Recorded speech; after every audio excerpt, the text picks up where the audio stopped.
Trump has revealed he told Israeli Prime Minister Benjamin Netanyahu to hold off on any strikes against Iran to give his administration more time to push for a new nuclear deal. I want it very strong where we can go in with inspectors, we can take whatever we want, we can blow up whatever we want, but nobody getting killed. We can blow up a lab, but nobody's going to be in the lab, as opposed to everybody being in the lab and blowing it up, right? Two ways of doing it. Yeah, I told him this would be inappropriate to do right now because we're very close to a solution. Now, that could change at any moment, but right now I think they want to make a deal, and if we can make a deal, save a lot of lives. When do you think a deal could happen on Iran? On which? A deal with Iran could happen. When I don't know. I think over the next couple of weeks, if it happens. And as we just heard, Trump says he believes an agreement could come together over the next couple of weeks. Do you see that happening? Probably not. He thought there'd be a deal in Ukraine. He thought there'd be a deal in Gaza. He thought there'd be a deal with Hamas, the hostages, etc. Look, he puts a massive amount of store on personal relations, and in the end, a lot of leaders know that he's only there for 4 years. This is a long game. The Chinese taught us years ago, plan for decades ahead. Don't worry about something immediate. So the same with North Korea. He tried to do deals with Kim Jong-un, etc. The Iranians are playing a long game. They've held control. The mullahs have held control since the revolution. 4 decades ago. So I don't see a deal coming. And ultimately, Israel may need to take out these weapons. They would be doing the world a great favour if they did, because Iran is the centre of evil in the modern world, as we know, Gab. But do I see a deal coming in the immediate short term? Unfortunately, I don't. I hope I'm wrong, but I don't think so. What's your assessment of how Donald Trump is perceived on the world stage right now? Do you think he's as feared as he once was, or should he be getting credit for really trying to be an anti-war president? He made one major tactical blunder, an immense tactical blunder. He fell into the trap of believing that he started no wars. I mean, obviously, he looked back at his presidency and people said to him, no wars started under you. And Trump took this view looked at himself and thought, yeah, I'm a peacenik. I should be up there for the Nobel Peace Prize. So he basically said to the world he was surrendering American military power in the name of peace. He wasn't going to be an aggressor, apart from Yemen, where no one's really watching. He doesn't want to commit American troops, and we saw that recent speech the other day by the Vice President, saying that soldiers come first.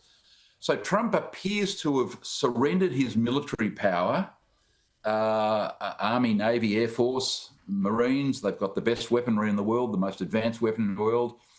If he says to the world, which he has, American military might is not going to be used to resolve the Ukraine, to resolve Gaza, to resolve Iran, then basically he's no longer feared as he was. Because what people fear, American military might. Yes, they don't like sanctions, and that has short-term effects and medium-term effects, but mainly on the population. I mean, no government appears to have been overthrown recently because the governments had sanctions put on it, namely Iran and Russia.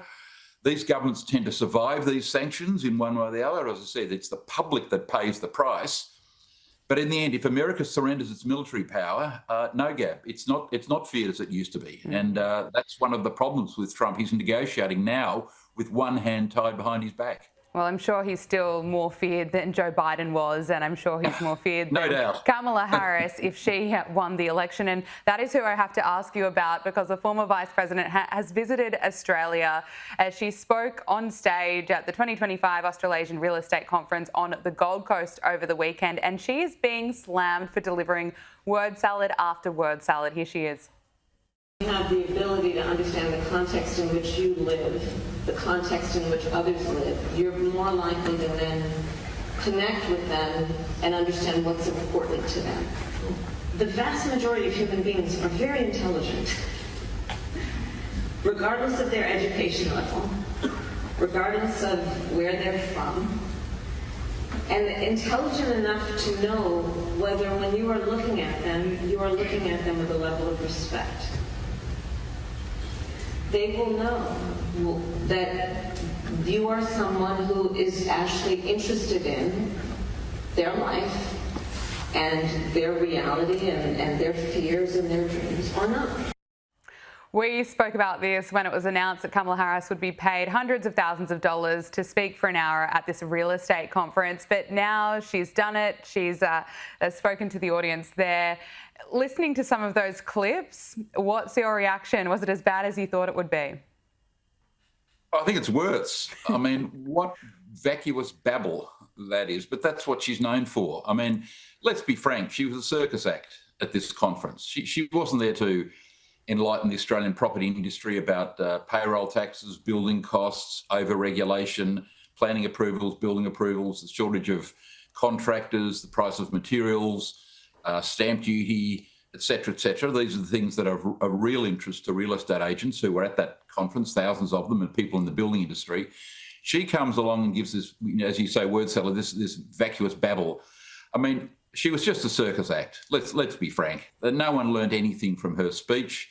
She was there for pure entertainment purposes, but, you know, good on her. I gather she got $500,000 for that speech. If she can get $500,000 for saying that, I would have done it for $400 myself. Okay. And I know something about the property industry. So, no, what a waste of space. What a waste of space. Michael Kroger, we have to leave it there. Thank you so much for joining us on Power Hour. Thanks, Gab.